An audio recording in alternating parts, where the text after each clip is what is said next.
Hello friends, இன்றைக்கி நாம் chicken fry recipe எண்ணெயில் பொரிக்காமல் எப்படி குக்கரில் செய்கிறது பார்க்கலாங்க. 1/2 kg சிக்கனை நான் இன்றைக்கி வாஷ் பண்ணி எடுத்து வச்சுருக்கேன்.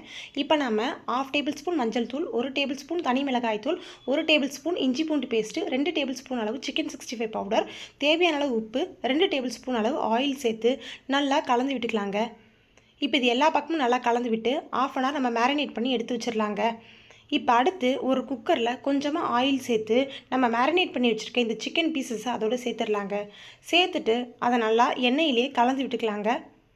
ஒரு 5 நிமிஷம் நல்லா கலந்து விட்டுக்கலாம். சிக்கன்லேருந்து நமக்கு தண்ணி பிரிஞ்சு வரும். ஒரு 5 நிமிஷம் நம்ம வதக்குனா சிக்கன் நமக்கு நல்லா சாஃப்டாக வருங்க.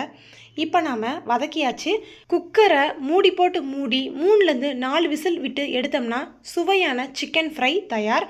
இதை உங்கள் வீட்டில் செஞ்சு பாருங்கள். செஞ்சு பார்த்துட்டு உங்களோட கமெண்ட்ஸ் எனக்கு சொல்லுங்கள். மறக்காமல் என்னோடய சேனலை லைக் அண்ட் சப்ஸ்கிரைப்.